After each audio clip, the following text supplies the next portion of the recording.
What's up, everybody? This is Chris Nichols, and you're listening to an episode of the Nichols and Dimes Show featuring Monroe Herington. Enjoy.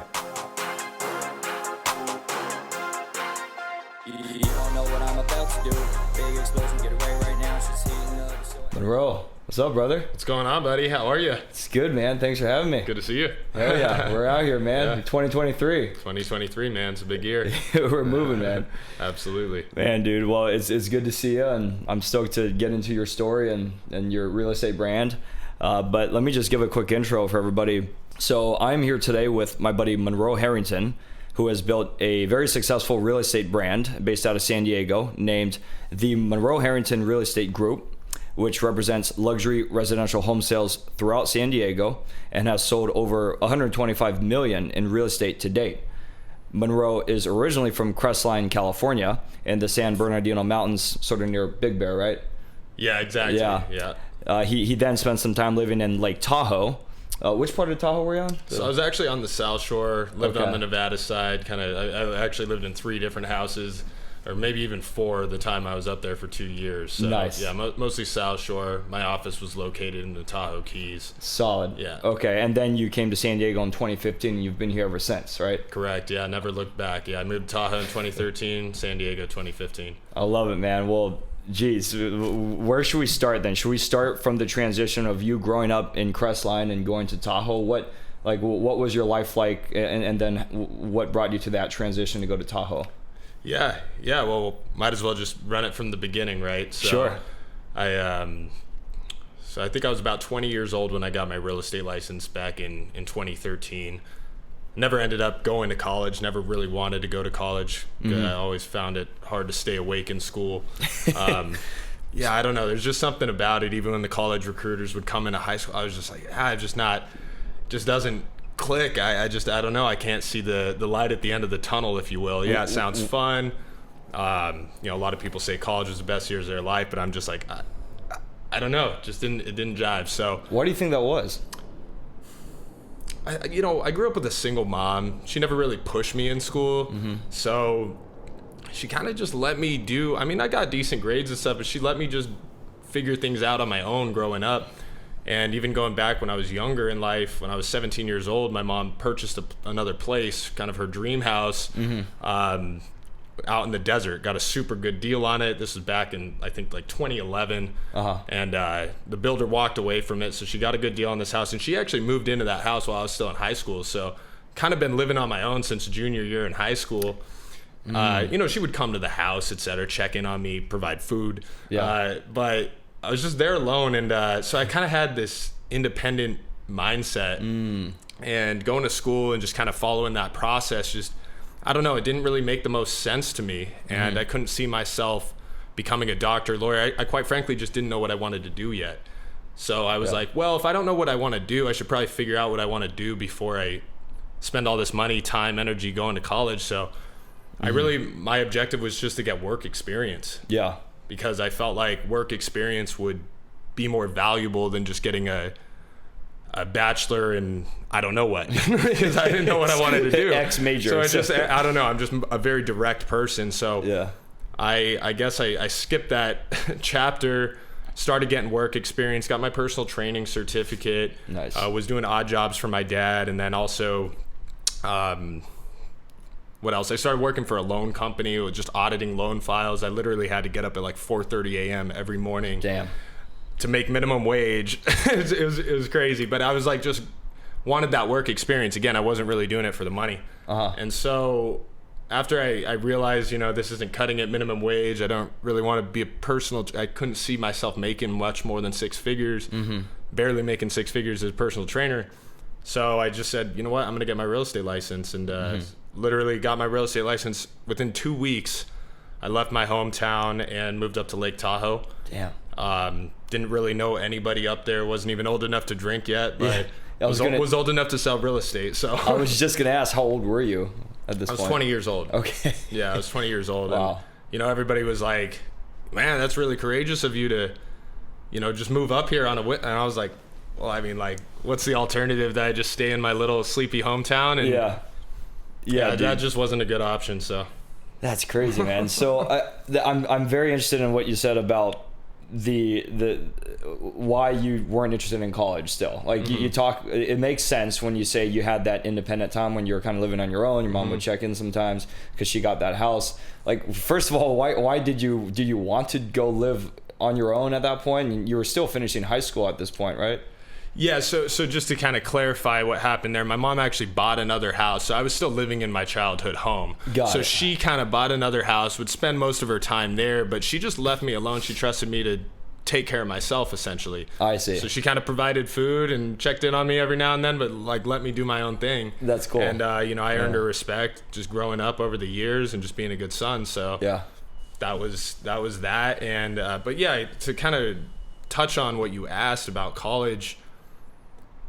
I have an older brother, half brother on my dad's side, and we were always kind of forward thinking, looking into search engine optimization, just different things, and we knew a lot of people that had become very successful, and it had nothing to do with their college education, and I just kept seeing that as a repeating thing in life. I'm like, so many people have spent 4 years getting college degree, if not more, and what they're doing as a career has literally nothing to do with what they did during school. So I was like, well, there has to be a more direct path to success. And my brother was like, well, if you're not going to go to school, just get work experience. Yeah. So it was on top of that. I loved the social aspect of school, but I did not like school itself. Like, I did not like sitting down, having to learn something that I couldn't see the light at the end of the tunnel. Yeah.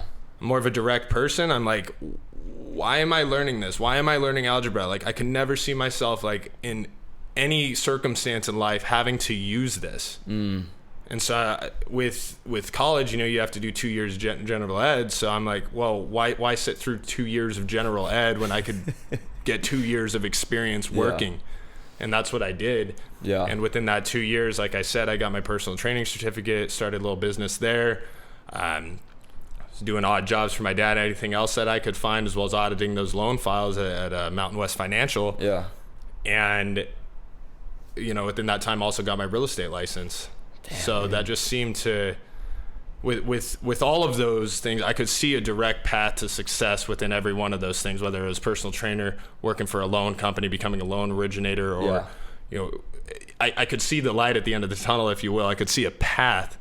With school, I was like, I just felt like it was a continuation of high school, and I would be still in that same position 4 years later than I was at that time. I see. If I'm spending all my time and energy working towards something that doesn't directly apply to a business, because it's general education. Well, I don't want general education. I want specific education that I can apply to a business. Yeah, when you said that, what you brainstormed with your brother or with your half brother, right? Yeah. How you guys knew people that a lot of them were successful without having had to go to college. That's what stands out to me, and what you just said. Yeah. Because there's always got to be something in your environment when you're growing up or becoming an adult, that has some influence on why you have this mindset of, which is really against the grain, right? Like, most people think, oh, you got to go to college to kind of make money or whatever. Yeah. Oh yeah.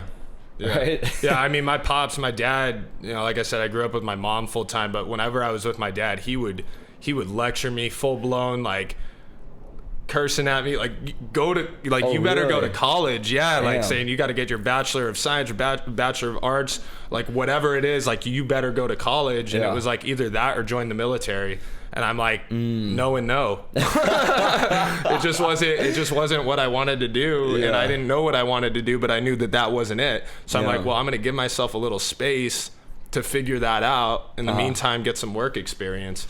And it wasn't like my brother and I had like a vast network. Again, we grew up in a little mountain town, but we knew one guy that was pulling in, 30 or 40 racks a month through search engine optimization, nothing to do with his college education. I'm like, I don't even know anybody that like went to college that was pulling in that kind of money at the time. Yeah.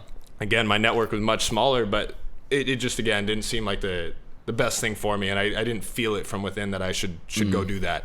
Pretty cool that you had that awareness or that, of that inner feeling at that age too. Yeah. And I gotta credit my mom, she didn't, kind of the opposite of my dad. And obviously he did so in good intention, but my mom really just said, whatever you want to do, I'll support you. And that was kind of how she was throughout life growing up. Like, and people would ask her, you know, they'd come into work. She worked at a bank, and everybody in town knows my mom. My mom's like the most angel, sweetest woman like in the world, right? And and everybody would ask her. I think you know my mom. I've met your right? mom. Yeah. I was just gonna validate that. Yeah, English lady is just like super sweet, just a joy to be around, brightens everyone's day, and just love in her heart, only love. You know, she never went to college. Actually, ironically, my dad never went to college either. Okay, I don't even know if any of my grandparents. Like, I do not come from a family, a studious family. Sure. But hardworking family, for sure, 100%. See, that makes a lot of sense then too, because it's like work ethic. Yeah, it's like because people grow up with the idea, like, you know, your parents go to college and then they gotta. That's a part of your path, right? Whether it makes sense or not, that's just what you think you have to do. And the fact that you had that influence from your parents, they didn't go to school, but they were hardworking, they had this mentality. And then you saw people who were successful without needing a college degree. Yeah, Bill Gates. Sure, yeah.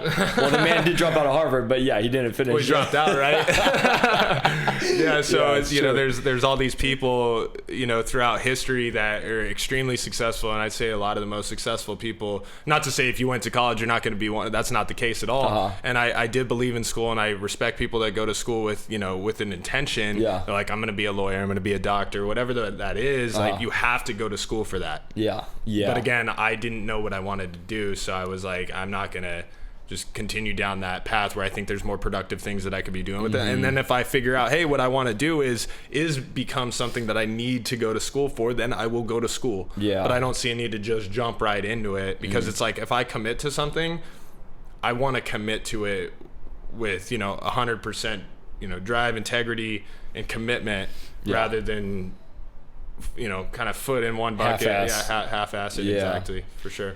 Yeah, I respect the hell out of that, man. And, you know, I've aligned with that as well. And I went to college, but I was very frustrated with school. I did not like school from a young age. I struggled with it. I was distracted a lot. You know, the ADHD didn't really help my cause. Like, I had to get extra time on the test and all that stuff. So, but, you know, I probably would have been alongside you right there.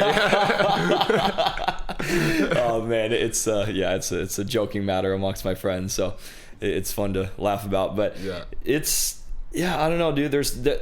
My biggest thing I took away from my school for sure was the networking I did. So to your point, I agree. Like, in terms of the classes, maybe I don't remember much of shit that I learned in class, man. I remember a couple professors that had a big influence on me because of who they were and their background. I remember the people I've met, and I still leverage these connections and relationships I have today to get jobs or to help others. And, you know, that's the most valuable thing. 100%. You know, and like, I had a great place to do that in college, but you can also do your version of that in the real world. Totally. Yeah, I'm really glad you brought that up for anyone that's listening, right? And is kind of making that decision on whether they're going to go to college or not. If you are going to go to college, make sure that you're the number one thing. You're one of the top things that you're going there for is that network that you're building. Because I have had people, you know, in my network, in my life, that have gone to, say, Stanford, for example, that have dropped out of Stanford, but have taken that network with them, and they're wildly multimillionaires, you know, and in their 20s, even younger than I am, you know, and so I think that they took what they could with that. And leverage that network, I think, is the most important thing. Yeah. If not one of the most important things you can get from school. Agreed, man. Yeah. So let's go back to the transition to Tahoe. When you started getting into real estate, like, why Tahoe? No, good question, actually. Super random, right? So I grew up in a mountain town. I went on a summer vacation. I think I was a freshman in high school, 14 or 15 years old. And I remember just like had this like highlight reel constantly playing in my head throughout the whole time I was in high school. It was this summer that I went to Tahoe, went there. We were on a road trip, stopped in Tahoe. My mom's ex-boyfriend at the time knew this guy who was a baller, lived in Tahoe, had a lakefront house, jet skis, like the whole bit, you know, like all American Tahoe summer, right? Yeah. And we're ripping around the jet skis and we're just having a ball. There's girls running around everywhere. And I'm like, dude, this place is Disneyland, right? And I don't think I realized at the time, like, Tahoe wasn't always summer Tahoe. Yeah. You know what I mean? It wasn't. There's an off season, which is like everything goes dead. There's not snowboarding, and there's also not, girls running around in bikinis, for sure not. So, I think I had that like little distorted perception of, what life would be like living in Tahoe. Yeah. I saw the peak high of what it was. And don't get me wrong, so essentially I held in that vision in my mind, and I remember writing it down. I was in 11th grade in high school, like writing out my vision, like manifestation of like me living in Tahoe. That was what my plan was. And so I ended up, moving there, right after I got my real estate license. I happened to have a connection with a broker up there, Thane McCall. Really, really good guy. Still talk to him to this day. And he saw my drive. He saw that I, was adamant on getting starting my real estate career. And he actually let me stay at his house for a couple weeks while I found another place to live. I mean, he said as long as you need, but within like a week I found a spot. I didn't want to be in his hair. Of course. Yeah. So got out, and it was really funny because the vision that I held in my head was very close to what had manifested. Maybe less the G-Wagon and all that, I mean, I was 20 years old at the end of the day, but like the house I was living in and the things, I was getting to do was very close.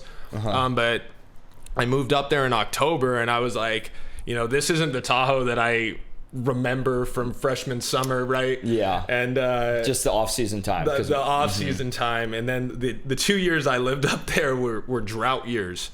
Ooh. So the winters, like the off season was obviously quiet, and even the winters were pretty quiet because they didn't get any snow. Yeah. Wow.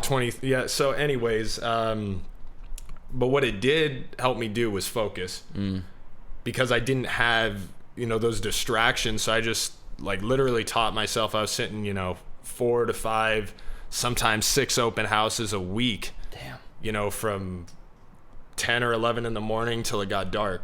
And that's just what Grinding. I did. And I was not necessarily, I can't say that I was like happy, like super happy. I mean, I was happy when I got sales, but it was, I was grinding, I was grinding, but, due to that, being a 20-year-old, again, not even old enough to drink, I was able to sell 3 houses in my first year, which that's incredible. Thank you. I wouldn't say it's incredible, but I'd say it's good. It was a little over $1 million in production, and for me, that was a lot more, it was good, and it was heading in the right direction. And then, I set goals. Actually, this lady that took me under her wing, her name was Marlene Pierce. I just got to name drop her because she helped me out. She did decent business. She sold about a house a month, but she took me under her wing and just had me sit in these open houses and kind of just gave me a little bit of direction, because I didn't know what the hell to do, to be honest. I was like, I remember having a conversation with my mom, and I was like, yeah, Mom, I'm like super stoked to be up here, really, really excited to get my start in my real estate career, but like, I don't know what to do. Like, I don't know what to even do with my day. Yeah. And so I was like really, really pushing and trying to find a mentor, anybody that had any experience that was just able to give me some direction. Yeah. Marlene helped with that, and she just, helped walk me through my first 2 transactions, those first three transactions, whatever. And just kept the process going, man. Kept sitting those open houses, kept working, at least 6 days a week. And fortunately, my second year, I was able to do close to about 10 million in sales. Wow. So that's a big jump. Yeah. Or you went from about it was $1 million? close to 10 million. I know it was 10 transactions. Oh, okay. Which I think my median sale price at the time maybe was closer to 700,000. Yeah. I can't, maybe it wasn't quite 10 million, but it was 10 transactions. And then fortunately every year from there, I have been able to exceed the previous year's production. Wow. Except one of those years, and that was last year. We'll get into why. Sure. Okay. Wow. Yeah. Those are unreal stats, first of all. I mean, because I feel like, you know this way better than I do, but real estate agents in their first year who are starting, regardless of how old they are, it's pretty damn hard to get one, right? Yeah, a lot of people. I don't know what the statistics are, but I'd say probably three out of 4 agents probably drop out of the business within their first. Really? Yeah, it's a high percentage. Wow. More people in this country we kind of joke. We say there's more real estate license issued than driver's licenses. That's believable, man. I don't know how true it is, but it is believable. I mean, how many agents do you know, right? There's It's so ridiculous. many, man. Yeah. Yeah, it's crazy. It's wild. Yeah. Yeah. So did you find when you went to Tahoe and first got started, and this lady who was your mentor in that first year, were you guys at the same firm? Did you find a local Tahoe firm or a bigger? Yeah, firm? so I knew that I needed some guidance. And I was so when I moved up there, I was with Thane McCall. He had the brokerage, it was McCall Realty. That's right. Within yeah. like a month, he sold to Sierra Sotheby's. Okay. I didn't even know what Sotheby's was. I was just like, okay, like I'm along for the ride. Guess I'm a Sotheby's agent now, you know. Yeah. And Sotheby's is, you know, a great luxury brand. Yeah. And so they're huge, right? Yeah, huge. Yeah. Like I said, I was a 20-year-old kid. For sure. I didn't know a whole heck of a lot about anything. And so right after I joined the brokerage, they sold to Sierra Sotheby's. And I started, essentially, that's where I got all my sales. I didn't have any sales under McCall. It was like within a month of moving up. Got it. And I just remember I kept going to the president of Sierra Sotheby's, a regional, and he really liked me because he just saw that I was adamant, showed up to all the meetings. I was like energized, like ready to freaking go, just needed some direction. And they didn't really have real estate teams up there because it was a smaller town. Yeah. I don't know if they do now, but it was just a different model, you know, and they didn't in my hometown where I grew up. So I didn't even hear about like real estate teams or what that was. Sure. It was kind of like you eat what you kill, you fend for yourself, you know, nobody's going to give you leads. So I was like, all right, well, I got to find somebody that can, you know, give me a little guidance. And man, I kept going. I think it was like the third or fourth time I went up to him. I was like, hey, can we like really work on, you know, it was after an office meeting, can we do that? He's like, yeah, Monroe, it's down here. It's on my list, you know, like this guy had like a sheet of probably 100 things he needed to get done that day. And I'm like somewhere down here. And he just like looks at me, and I think I just gave him like a glare, just like, okay. You know, like not aggressive by any means, but I was just like, all right, like whenever you can. Yeah. And he just like looked at me, and we just had this like moment, this connection. Yeah. And he's like, you know what? Come into my office. Brought me into his office, and he's like, are there any agents that you have in mind? And I was like, you know, I don't know, Marlene. She seems really nice. She seems like helpful, you know, whenever I come into the office. And so we call up Marlene. She says, yeah, I would absolutely love to help. And I was like, great, boom, done. Wow. All right, cool. So it was that easy, really, just one phone call away, right? Wow, so it's like, I could have probably made that phone call, but again, I was just a little nervous, you know, not sure how to go about it. Sure. So how to go about that conversation. So after that, you know, essentially just she just gave me direction. She was like, this is your new office. This open house is your new office. Yeah. Sit here every day. You know, and I had sat a few before for like other agents, just because I was just trying to be as active as possible, doing anything I could. But she was the one that really gave me that like direction. She's like, this is your new office, sit here every day. And I sat there every day for like probably a month or 6 weeks or whatever. And sure enough, a lady comes in. She's like, oh, I'm looking to sell my condo here and buy another property. Oh, wow. It was actually a really cool condo. It was like a 3-bed, 2-bath townhome on the water, had a boat dock. This was in the Tahoe Keys, had a boat dock, waterfront. So the first sale I ever had was actually a waterfront sale. That's sick. And she ended up purchasing another property, so I got 2 sales out of that. Yeah. Got another guy that came in that same open house, and not really a whole ton of strategy other than just sitting that open house, talking to the people, and then like if anybody comes in, we called it the drop and go. Yeah. And the drop and go was someone comes in, they seem interested, they seem serious, you share the inventory with them. Yeah. And you know which properties are vacant in the area. Yeah. So you know which ones you need an appointment, which ones you don't. Yeah. And so if they seemed interested, I'm like, oh great, you want to go see that place? They're like, yeah, sure, when can you do it? I was like, right now. Really? And I would put a sign on the front door saying, hey, if you're reading this, call me, I'm around the corner. Yeah. And I'd literally go show them other properties while my signs and my open house is still up. And then if people stop by, then they call me and I get that lead and come back when I can. Wow. But you know, a bird in hand is better than a 2 in the bush, as they say, right? So it's like if I'm with someone and they seem serious, so we called it the drop and go. That's wow. Yeah. Hustle. What a hustle, man. I was just going to say. Yeah. Shit, because I was going to ask about other methods of how you got leads. I mean, okay, you've talked about the open house pipeline strategy, right? Sitting in there, seeing people come in and out. That was how you really got things going. I am very curious, especially me with my background in sales, in software specifically. But what have shown to be the most effective forms of getting leads in your real estate career overall? And I expect maybe that has probably changed over time. For sure. Yeah. Starting out, I mean, I think all of those sales, those first 3 and maybe even those 10 the following year were all from open houses. Yeah. Wow. Maybe there were like a couple that I got. I remember I got one sale. I met this guy at a grocery store, right? But I wasn't super like into networking within the community yet. I just, again, I was 20 years old. I just needed one thing to focus on. And that was the easiest route for me. There was so many people throwing different things at me, right? Yeah. There's this possibility, you can do this. And one of my clients actually was the first $1 million plus property I sold. He gave me, incredible advice. And what he told me, I said, is actually funny. Right after the sale, this guy pulls up. He's in a McLaren. Yeah. Pulled up in a different car every time I see him. He was out of Reno. He was in import-export business. Got it. And he's super humble, super chill guy. His name was Bob. And Bob would pull up in almost a different exotic car every time I saw him. Yeah. And I'm like, this guy is cool, Yeah. And he took me for a ride in his McLaren. And I remember just asking him, I'm like, if you could give me one piece of advice, just one piece of advice, I don't need... my brain, my 20-year-old brain, I can't implement 50 things. Just give me one piece of advice as a new business person, getting into the game. I was 20 or 21, and he just looked at me. He's like in his car. He just looks at me and he says, "Focus,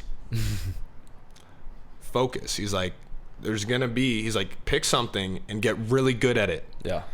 And he's like, there's gonna be so many different people throwing so many different potentials and possible opportunities at you, but you just have to focus, because if you do that and you get really good at something and so like I probably took that to the extreme, and I was like, focus, like open houses, that's it, Dude, okay. But he was probably maybe saying like focus on like becoming a really good real estate, but it didn't matter, because like my brain, like I got out of that what I needed to get out of that. So that was my focus. And then I would do some door knocking and stuff around, hand out business cards to people, but that was my lead source. Wow. And obviously, like you said, it has changed over the years. It has changed over the years. I've gotten into, flash forward as I've came down here into San Diego, I kind of continued that same business model. And actually kind of coming back to that sale, that was my ticket. That $1 million sale that guy bought, that was my ticket down to San Diego. So now come to think of it, I was 22, and I remember having that property under contract, and I was like calculating the commission. I'm like, all right, that's about 20 G's. Like the whole time I was in Tahoe, I wanted to come down to San Diego. Really? The whole time I was in there, I wanted to come to San Diego. I came down here on a bachelor party while I was living in Tahoe. Okay. And I stayed with one of the guys on Sail Bay here in Pacific Beach. He lived on the water. You got to think, it's off season in Tahoe. It's cold, it's rainy, there's not much going on, and I'm like, this place is a playground. Right. Like this is what I thought Tahoe would be when I was in high school. And so we're sitting there, and I was just like, yeah, I'm up here. He was like, where are you living now? And I was like, yeah, Tahoe. And he's like, how old are you? I was like, yeah, 22 or 21, whatever I was. And he was just like, he just looked at me. He's like, come here. He was like, and I was just like, oh, you're so right. You know what I mean? And I was like, oh, it was not the easy thing to hear, but I knew it was what I wanted. So I pretty much just spent that 2 years. That 2 years in Tahoe was my general education. Got it. Does that make sense? It sure does. Because I looked at that as like, I was like, okay, if I can just put 2 years in here. I didn't even want to put 2 years in there, to be honest. I was like ready for San Diego, get the out, and but my mom said, just put 2 years in. Yeah. Don't get distracted. And luckily I did it. Now I'm thinking about it. If I would have moved down here as a 21-year-old, like it would have just, I don't know if I wouldn't have been able to focus like I did up there, because there wasn't too many distractions up there. There's some fun things to do here and there, go jet skiing and stuff, but it wasn't like I would have been distracted like I was here. There's an infinite amount of options down here. Especially at that age. Yeah, exactly. Especially at that age. And so, I just stayed up there, grinded out for 2 years. Like I said, managed to get those 10 sales my second year. So I had enough experience to where I felt confident enough that I would be able to come down here. Because again, mountain town to mountain town, I'd never lived in a city. Right. And so I was nervous about coming to the city, and it was 100% a culture shock for me. Like a big culture shock for me. Did you, when you were growing up though, because it's still Southern California where you grew up, like, did you make it to LA or San Diego ever very often? No, I mean I did, but it's different when you're visiting a place versus living in a place. You know what I mean? And it's like everything's different, right? I mean, even the place we're sitting in here right now, my house. This is a triplex versus like growing up. I never lived in any attached housing. It was all single family, detached yard, etc. Yeah. So I mean, even just your living quarters change, right? Yeah. And then everything changes, and it was a culture shock. It was a culture shock, but I adjusted. It took some time, after I moved down here, but I adjusted, and it was what I wanted. And it was kind of like starting all over again, man. It was a grind, and I went through a lot of trials and tribulations, and was sitting in open houses again, and I was like, completely new market, completely overwhelmed too, because in Tahoe I knew the market, I knew South Shore, I knew where the boundaries were, what I needed to know. Outside of that, it's like, I'm not going to go in the absolute boonies. But here I'm like, I've got to learn this whole county. Like, I thought that I had to learn San Diego County, so my brain is exploding because I'm like trying to learn the entire market of San Diego County. Because a huge part of your job is being an expert on the location. Exactly, but I didn't realize, and again, when I moved down to San Diego, I had the option now, okay, do you want to join a team? Or do you want to, go solo? And I had, when I was still living in Tahoe, I was coming down here networking, talking with, I came to all the Sotheby's offices down here in San Diego, talking to all the different managers, kind of positioning where I wanted to move. Which area I wanted to kind of focus on, to specialize, and where I wanted my office to be. And Mike Marmion was the manager at the time, and I was actually messaging him the other day. He was like, I got someone that wants to rent your Airbnbs, and he again really just saw my drive, saw my passion, and he was like, I'd love to have you here in the office. And the guy was he was a trainer by heart. I could just tell he really cared about the agents. And I was like, all right, well, that's the office for me. And it was actually down in Point Loma, Liberty Station. Oh, cool. So I moved to PB, was working out of Liberty Station. Super nice office, awesome manager.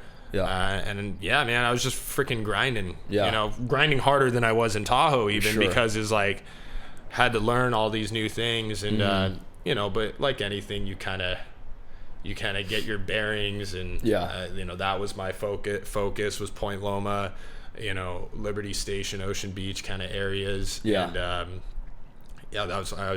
worked there for a couple years, and then kind of migrated up here to Pacific Beach, Mission Beach. Nice.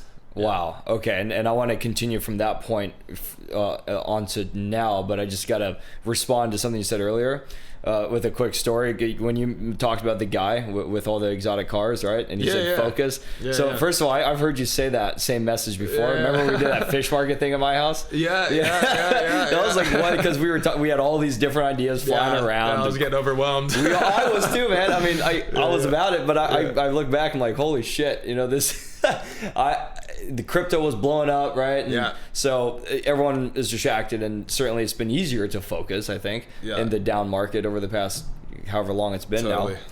But so I was, I kind of had my little experience of living somewhere that was a different place, right? Mountains. I went to Jackson Hole for about a year, shortly after college. Nice. And I was actually working, I thought I wanted to go manage hotels, so I gave that a shot. And I came from the Silicon Valley, where everyone's going to make big money in tech, right? And I liked that stuff, but it was, I don't know, I just wanted to be different. I wanted to try something different. I found my way around eventually and made it back there, but that was because of this experience in Jackson Hole. Yeah. So to your point of how maybe you had that 2-year like learning experience or education in Tahoe, and then you came to San Diego, I look at that as the timing worked out perfectly for you. Yeah. Right. And like for example, I had a guy, I was working at the Four Seasons, Jackson Hole. I was working overnight, and I checked this guy out early in the morning, 5 a.m. And this guy comes in the elevator with me in the bell cart, right? And I'm just kind of like, I'm up all night, I have no life, what the fuck am I doing? I was just a little trying to figure out what I want to do with my life. And I go down into, load his car up, or actually, sorry, we're in the elevator cell. His family, his kids and his wife, they had one of the big suites in the Four Seasons, right? This thing was easily 10, 12 grand a night, okay? Wow. Yeah. And yeah, I mean, and he was just chatting with me. I was chatting with him. I was just like, oh, so when's your flight this morning? All right, normal question, right? He's like, oh, well, kind of whenever we want. Yeah. We have our own plane. Yeah. So I'm like, I literally respond. I'm like, oh, that's convenient. And he laughed and he's like, yeah man, I used to live here 30 years ago, working at a restaurant and teaching skiing in Jackson Hole, and now I have my own fucking plane. He said that word for word, and I was so inspired by that. It just lit a fire under me. That's so cool. Yeah. And I'm like, I literally told him, dude, like, thank you. That's inspiring. That's amazing. Thanks for saying that. How old were you when that happened? 23. Yeah. Yeah. It's crazy the things that we can do, the little things that we can say to people that can completely change their life. And that guy probably doesn't even remember saying that to you. Yeah. It was incredible. I bet Bob, I don't even know if Bob would remember what he told me. Mm-hmm. Yeah, exactly. But it changed my life. Yeah. Right. And it's like, it takes a certain person like you or me to be motivated by that and be inspired, and because a lot of people might get offended if they hear something like that, right? Mm-hmm. Today, at least. But, yeah. Yeah. Life is what you make it. We're not worried about them. But anyway, it reminded me of that story, which is cool. But that's awesome. Let's go back to you. So when you're in San Diego, and it's Sotheby's, you call it? Sotheby's. Sorry, Sotheby's. Okay. Yeah. And then, like, how did you get into EXP? Like, well, what came after that to today? Yeah, so kind of how the journey looked. So I went McCall to Sotheby's, obviously, and from Sierra Sotheby's down here to Pacific Sotheby's. So I stuck with the brand, different branch, but, stuck with the brand. And then from there, I kind of started getting stale again. I think it was 5 years into being down here in San Diego, maybe a little less, maybe 4 years. And I was just kind of sticking with that same grind, just doing those open houses, multiple days a week. And I was just like, again, I didn't join a team when I came down here. So I just kind of took what was working in Tahoe and kept doing it. But I didn't have Mike Marmion actually retired. Sorry, not retired. Definitely not retired. He's still grinding. He went to a different brokerage. And so that was kind of, one of my mentors at the time. So I got to work with him for about a year. And I asked Mike, I was like, at the time, I asked him, I said, should I join a team? Because I was actually thinking about, I was in conversation with Seth O'Byrne, who is, has completely crushed it. And to this day, I look at Seth's stuff on Instagram and it's like, man, this guy's really inspiring. He's been on, HGTV and all these shows. And I was considering joining his team. I think he's with Compass now, but he was with Sotheby's at the time. And I was considering joining his team. I was looking at different teams. And I asked Mike, I'm like, man, should I join? Do you think I should join Seth's team, or should I just keep, working on my own? I mean, I've already sold close to 20 houses, and I feel like I've got a good understanding. I just could use some more guidance. And again, one of those moments, right? Yeah. I just will never forget. He's like, well, I think eventually you're going to want to be on your own. And I'm just a long-term thinker. So I'm like, well, if that's very practical, very direct thinker. So I'm like, well, if that's the goal, then I'm just going to go straight there. Yeah. I'm not going to go here so I can go there. Which, now thinking back on it, again, kind of like coming back to school, I didn't realize at the time from where I was that, it could be the network. I didn't realize that. I was just thinking I'd have to go here to, you know, so thinking back on it, it could have been a good education, obviously working with someone like Seth or, you know, another team lead. But I just decided I'm just going to keep grinding. I can do this, right? And that was like, I didn't have a whole lot of else to do at the time. So I'm like, you know what? This is it. Like, saddle up, you know? And I stuck with it. And of course, like, it's 100% commissions, right? So since I've been, you know, 20 years old, I've not had a W-2 paycheck. You know, it's all commission based, right? So if you're not selling anything, you're not making any money. Right. In fact, you're in a deficit because and it's not consistent. Real estate is not consistent. It's like sometimes I'll have 8 escrows going at once. Sometimes I'll have no escrows going for a couple months. And so it's just one of those things. You just got to stick with it, and you got to keep grinding in those down times. Just like Q4 of last year, you know, here in 2022 was, you know, super quiet market after the interest rate hikes, right? The highest interest rate hikes that we have ever seen in the last 12 months, or I'm sorry, in the history of real estate, in the history of interest rates, in a 12-month period, that was the highest rates have ever gone up. Wow. So of course that caused the market to slow, right? And now things are actually starting to pick up a lot now, but that coupled with kind of coming into the holiday season, which historically is kind of a slower time, really caused the market to slow. But anyways, I'm getting off on a tangent here. So kind of coming back to the story, right? Sotheby's, and I started getting stale, and I'm like, man, I might have to make a switch again. You know, I had moved to the Pacific Beach office, and it was just, I just feeling stale. Like I needed, you know, sometimes we get to places in life where we're doing the same things. It may be working, but there's just something pushing us. And for me, that always comes in the form of massive anxiety. And so I'm just like, I'm freaking out. I can relate, man. I'm freaking out. And I'm like, you know, it's been a few months since I've had an escrow, whatever the deal. And one of these guys, you know, Justin Shea's his name. He's a buddy of mine. I think you know Justin. You know, he was working in the same office as me at Harcourt's, and he comes in. He's all fired up. He's like, I'm leaving. He's like, I'm leaving. I'm going to Harcourt's. Sorry, we were in Sotheby's, and he was like, I'm leaving. I'm going to Harcourt's. Wow. And I'm like, Harcourt's. I'm like, Harcourt's. Like, why Harcourt's? He's like, I talked to the broker. I talked to Kevin Sanchez, and he's like, I'm out. You know how Justin is. He's just like, and so we ended up moving over. We met with Kevin Sanchez, who's the broker of record of Harcourt's Prime Properties. I have massive respect for the guy, honestly. The Harcourt's business model, they have like a luxury auction platform, and so Kevin Sanchez had actually done something really, really awesome. He was kind of running his brokerage almost like a team, kind of a hybrid model of between a team and a brokerage. So traditional brokerage is kind of like you go on your own. You can be on a team within that brokerage.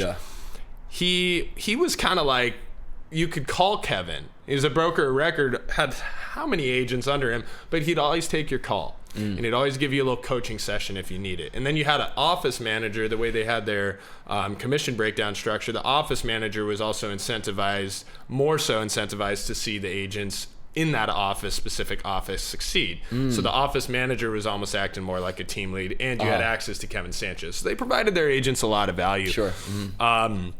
And so I made the switch with Justin, and he had this like dialer. His whole thing was cold calling. So every morning, you know, from 8 to noon, I'd be on the phones, you know, 8 to noon, 9 to noon, I'm on the phones. I'm making 100 plus calls a day, you know, and I did that for 2 years, you know, got some listings, and it was something different. I was like kind of backed away from the open house model, was making the cold calls, and then also invested with Zillow at the time. So this is back like I think 2017. Zillow Premier Agent. Zillow had a platform where and they still do. It's just not as good. But you could invest and get leads. Essentially, you sign a 6-month contract with them. And so I signed up. It was another thing Justin did, and I signed a 6-month contract, $3,000 a month. And again, this is coming from Sotheby's where things weren't going so well for those for 4 months. So it was expensive. It was a lot of money. I basically needed to sell within that 6 months. Like I was running out of runway. Yeah. Put it that way. I had like 3 months to sell something. Damn. Or else I'm belly up. Oof. And so I'm like, well, this better work. Yeah. You know, this better work. Jeez. So and that was I don't come from a place where I have reserves. My mom will help me out as much as she can, but she's a single mother. Like, it's on me. You know what I mean? And I'm sure my dad asked, you know, hey, are you okay? And I just said, look, if I ever end up in a position where I need your help, you know, he offered me some money. I said, if I'm ever in a position where I need your help, that's when I'll come to you. But right now I'm doing all right. Okay. And so, man, I made this investment, and sure enough, like month 1, nothing. Month 2, I'm kind of freaking out, you know, paying these $3,000. So I paid my second installment of $3,000, and I'm just like, this isn't working either.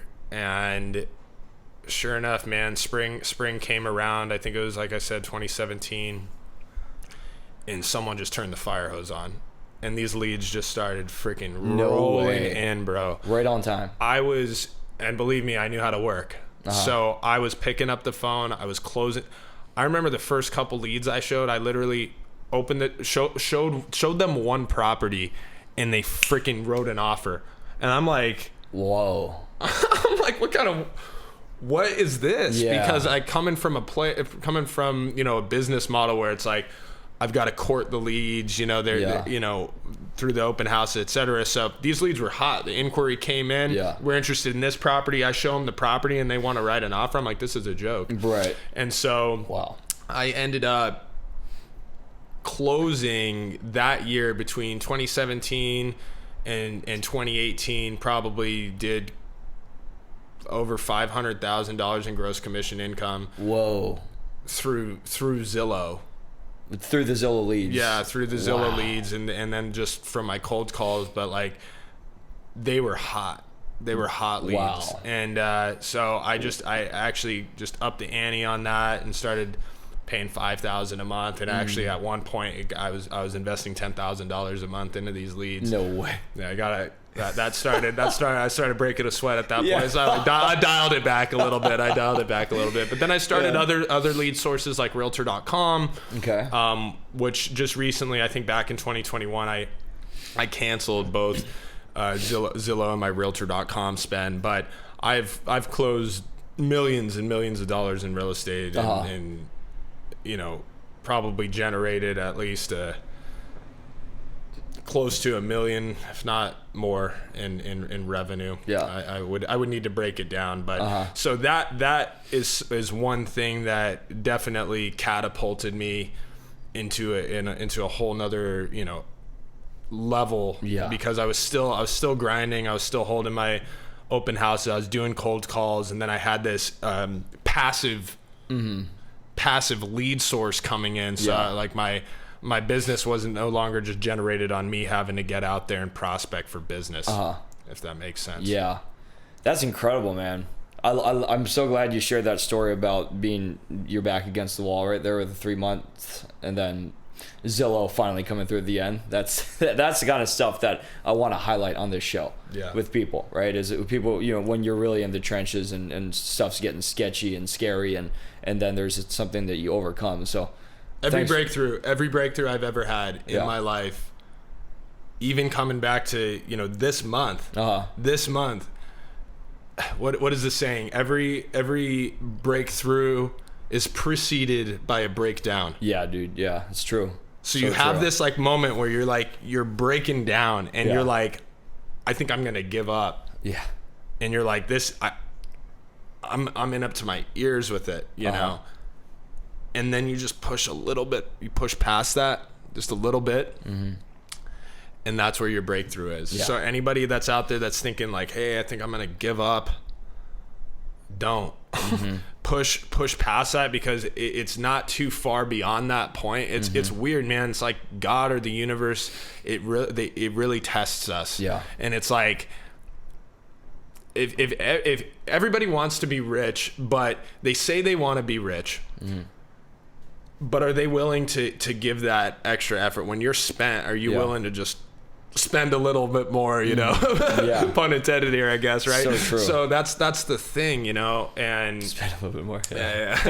So that's the thing, man. And you just got to keep going. I mean, I think even Eminem, his story was very similar, right? I think it was his, like, one of his last times going out to LA. Like, he had flown out to LA from Detroit, like, over and over again. And then it finally got to a point where he was just like, you know, I'm done. I can't do it anymore.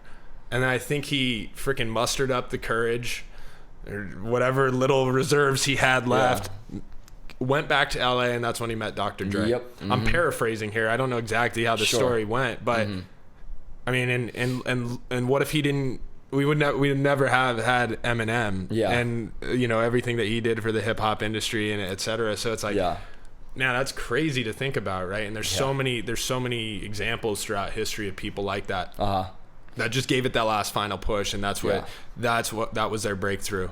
Yeah, dude. Yeah, that's such a great comparison, and just good stuff overall.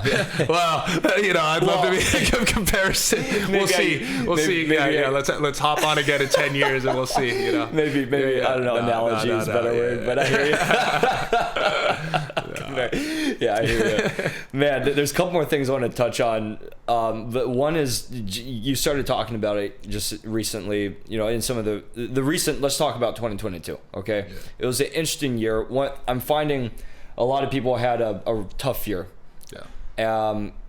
You know, for their own reasons, but it was a year of reset, it seemed.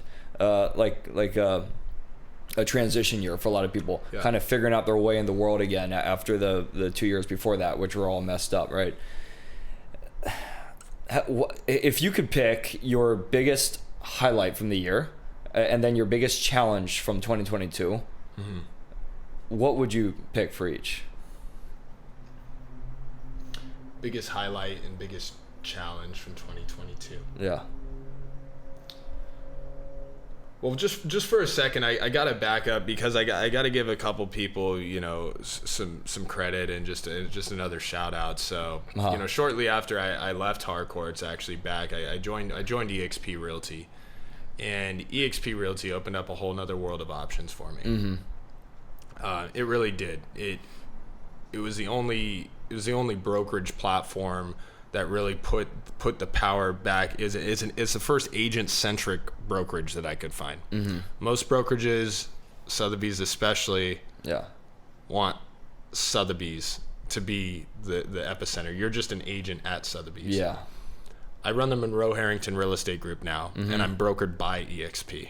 You see that difference? Yeah. So when I switched to EXP back in 2020 pre-COVID, they really empowered my business to create my own brand. And I joined under, not on their team, but it's got a revenue share structure to where, you know, they get incentivized. Anyways, I'm not going to dive too deep into it, but I joined under Pete Middleton and Chris Guercio. And really good guys.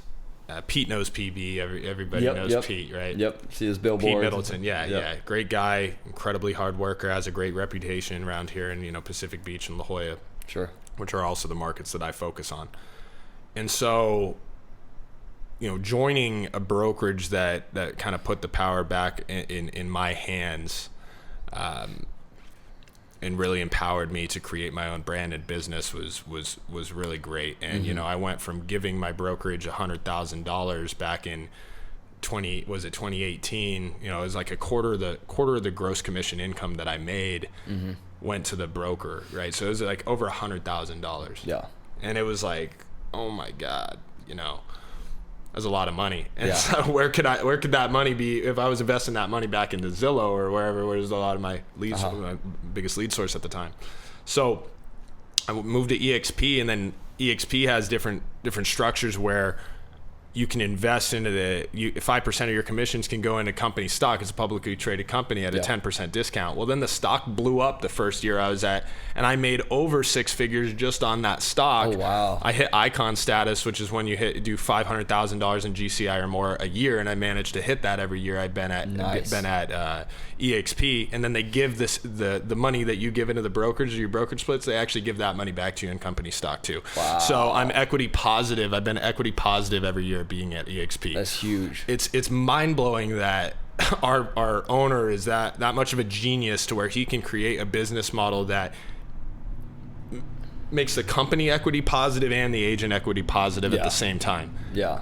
In a given year. Usually it's one or the other. You know, it's just mind-blowing. So anyway, so I had some people that really helped me, you know, through that process. And did you say 2021 or 2022 biggest challenge in 2022. biggest struggle? So 2022, man, you know, I'm just going to go right out there and say it. In 2022, my biggest challenge was, ironically, focus. I'd gotten out of a relationship in early 2022, and it wasn't easy, you know. And we were together going on 3 years, and it wasn't easy. And my intention of last year was not to just grind. I was like, you know what, I'm going to open myself up to other parts of life. I want to explore, I want to see. And I kind of let go of the reins, you know, I let go of my grip. Which was good in some respects, but it was a slippery slope in some other respects. And so I traveled a lot, you know, not like my version of a lot. I did a 16-day trip to Costa Rica, a 16-day trip to Europe, and then went to a few different music festivals and just had a blast, right? But I definitely lost focus, you know? And I think the challenge with that was there were other challenges that had arisen in my life. You know, I now own four units, 4 different properties here, not 4 different properties, four doors here in San Diego. So I'm managing, you know, multiple Airbnbs. I've got a guy on my real estate team now. I've got, you know, I'm helping my mom out with certain things. So life gets sometimes more they say more money, more problems. It's not a joke. It's actually true. And so I think that I had, you know, started building up an empire, and then I just said like, oh, I'm going to go like live, you know, and make up for lost time and live like a crazy college kid or whatever, you know. And I was still working, don't get me wrong, you know, I'm pretty hard on myself, but I took my eye off the prize. I started getting distracted. And so that was a huge challenge, trying to keep everything up and kind of coming into Q4 where the market really slowed down. I was lost, man. I was a little lost in the sense of like I didn't have the same habits as I did before. I didn't have the same work ethic or grind, and I was coming into a down market, and I all of a sudden felt like that freaking kid back when I was in, you know, Tahoe, getting started out in San Diego, doing the same things, like sitting open houses, nobody's coming through. And I was like, I was going through it, man. I was going through it, and that breakdown is kind of put me back on my grind to where I am now again. And I think it was November. I flipped the switch, man. I for lack of a better decision, it wasn't necessarily because I like wanted to, I had to, because of my expenses that I had. You know, I have a portfolio now of over $4 million in real estate, and I got to manage that. I got to keep that going. I got to support my mom. You know, we're fighting a lawsuit, and just these things that kind of pile up. You know, and I'm supporting my mom now. I'm the life that I was living in 2022 was not the person that I had structured my life to have to be to keep things going. And so anyways, lesson learned, right? But I had to kind of go there into that deep end or whatever so that I could kind of see where I really needed to be. And I had to implement habits again. And so I from a business perspective, at the end of 2022, I flipped a switch, man, and I kept those habits up. And I would say that there led to where I'm at now. And just within the last, I think, week, I put the largest deal of my career under contract. Wow. It's an oceanfront property. It's one of the coolest properties I've ever seen, let alone just sold. It's a $6 million oceanfront property with just panoramic views of, and Sunset Cliffs. And I'm like, wow. And that's because of the habits that I implemented back in December, November 2022. So I guess that's a 2023 success. Yeah. But from a business perspective, that's what happened. That breakdown, I got slapped around, and it was just the partying, the bull, and everything. I was just getting into it and going down a path and becoming detached and disconnected from myself, my truth, my essence, who I really am. Yeah. And I knew it. There's a bigger part of me that knew that. And so, I got beat down a little bit from myself internally. I was like looking in the mirror, like, I don't like who I see right now. Yeah.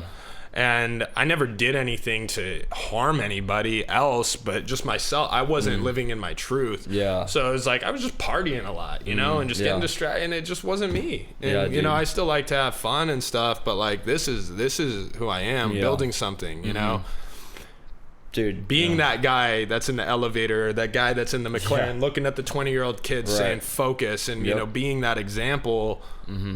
That's what we're all here to do. Whether that's, you don't need to be driving a McLaren or in a private jet to do that, but just by living in your truth, whatever that is, that's what we're here to do. And if you're not living in that truth, you don't need me to tell you, because you already know.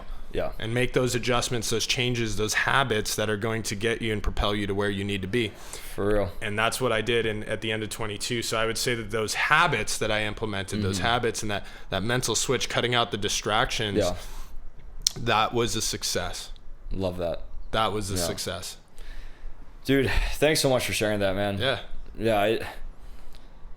What a year. And I mean, thanks for being honest too, through the struggles there. It goes a long way, right? Like when you can share that and recognize that, and it helps people around you.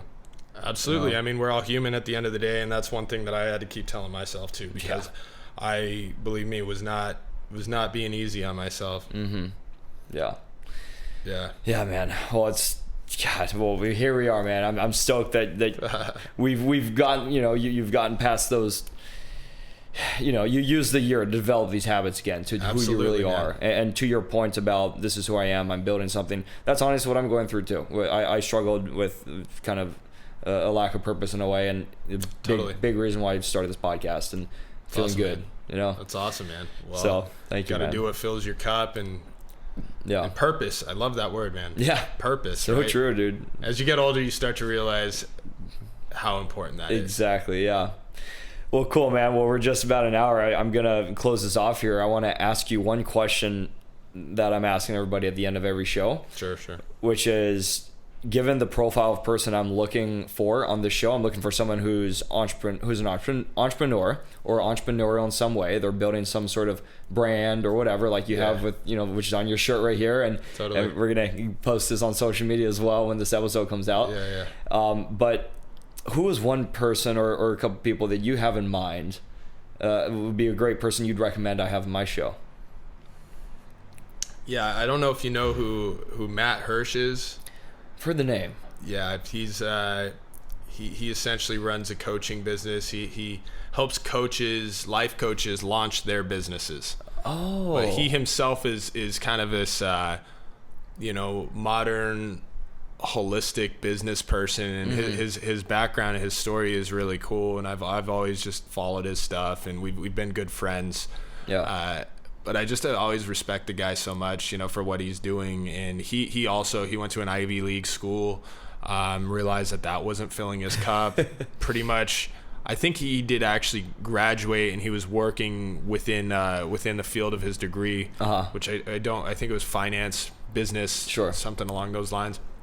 And he realized that, hey, this isn't what I want to do. I want to start building a business that works around the lifestyle that I want to live. So he left the East Coast, moved to San Diego, and started this company. And now he's traveling the world doing events. I think he had one last summer in the Maldives. Wow. where, you know, and again, like holistic, like I have a side of myself that's very, you know, I love yoga, I love meditation, breath work and everything. Cause I think that's my spiritual connection.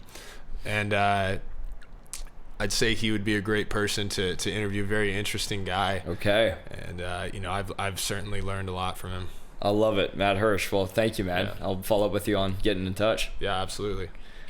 Man, Monroe, what an awesome conversation, dude. I appreciate you sharing your story and being on the show, man. This has been fun. For sure, man. Let's do it again. Absolutely, dude. Let's check back in a few years and see where we're at with this all, right? I love that, man. I love it. All right, Sweet, brother. Dude. All right, my guy. Bye, everybody. Slow down now, I just don't know how. Thank you for joining our conversation today on the Nichols and Dimes Show. Please check out and follow my podcast Instagram at Nichols and Dimes Show. I'd love to have you subscribe to the show on Apple Podcasts or Spotify or YouTube. You can also find it on my website. I welcome and encourage any feedback you can share in the reviews so I can continue to improve and develop the show. Thanks again, and see you next time.